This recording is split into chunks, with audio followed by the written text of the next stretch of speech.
आरती ने जैसे ही ससुराल में पहला कदम रखते ही आशीर्वाद मिला। दूधो नहाओ पूतो फलो। हर बड़ी बुजुर्ग महिला ने एक ही आशीर्वाद दिया। सुजाता जी हर बार अपनी बहू आरती को यही आशीर्वाद देती, सदा खुश रहो, स्वस्थ रहो।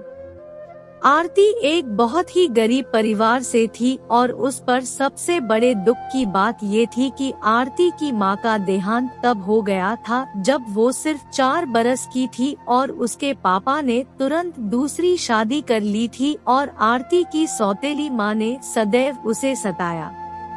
आरती की पढ़ाई भी बड़ी मुश्किलों से हुई क्योंकि सौतेली माँ तो सिर्फ आरती से घर के काम लेना चाहती थी। बस आरती की लगन ही थी कि वो किसी तरह से 12वीं पास कर सकी, लेकिन आरती घर के काम में पूरी तरह से निपुण थी किंतु शरीर कमजोर था क्योंकि सौतेली माँ ने खाने को कभी अच्छा नहीं दिया और न ही एक माँ की तरह उसका ध्यान रखा।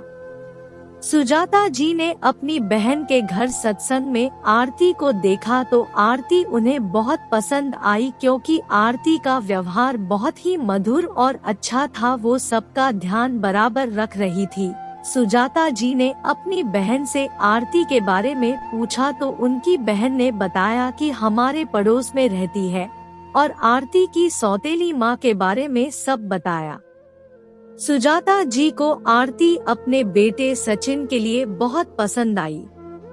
सुजाता जी सपरिवार बहन के घर सत्संग में आई हुई थी। सुजाता जी ने अपने बेटे सचिन से पूछा तो उसने भी हाँ कर दी क्योंकि उसे भी आरती अच्छी लगी थी। सुजाता जी के पति आशीष जी भी राजी थे।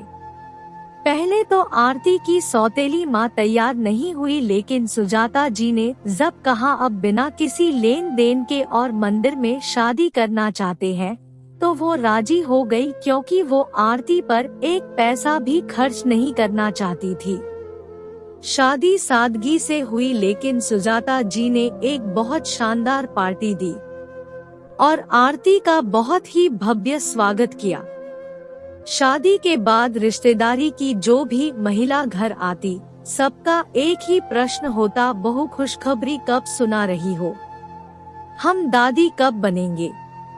शादी को 2 साल बीत गए, हर किसी का एक ही प्रश्न, खुशखबरी नहीं सुनाई। अब तक उन सब की बातें सुनकर आरती उदास रहने लगी। उसे उदास देखकर जब सुजाता जी ने कारण पूछा तो आरती बोली, मैं अब तक खुशखबरी नहीं सुना सकी, सब एक ही बात पूछते हैं तो मुझे अच्छा नहीं लगता। सुजाता जी बोली, किसी के कहने की परवाह मत करो, अभी तुम्हारी उम्र ही क्या है, पहले अच्छा खाओ पियो, अपनी सेहत का ध्यान रखो।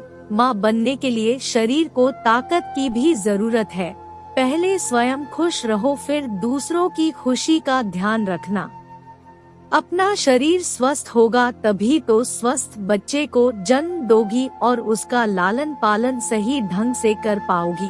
किसी की बातों की ओर ध्यान मत दो, जब मुझे कोई शिकायत नहीं तो तुम दूसरों की बातों को दिल पर मत लो।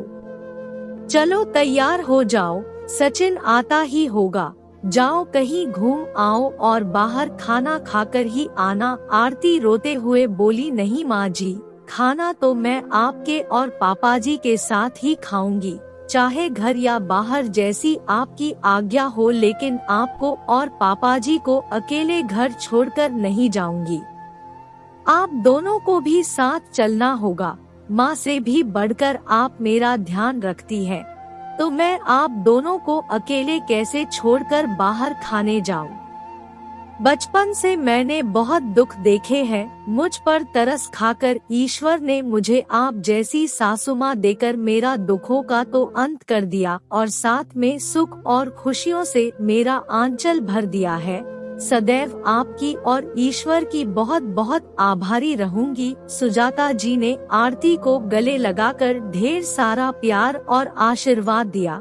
सुजाता जी के प्यार, अच्छे खाने पीने, खुशी और पति के साथ से आरती स्वस्थ हो गई और शादी के 4 बरस बाद जुड़वा बच्चों को जन्म दिया, एक बेटा और बेटी।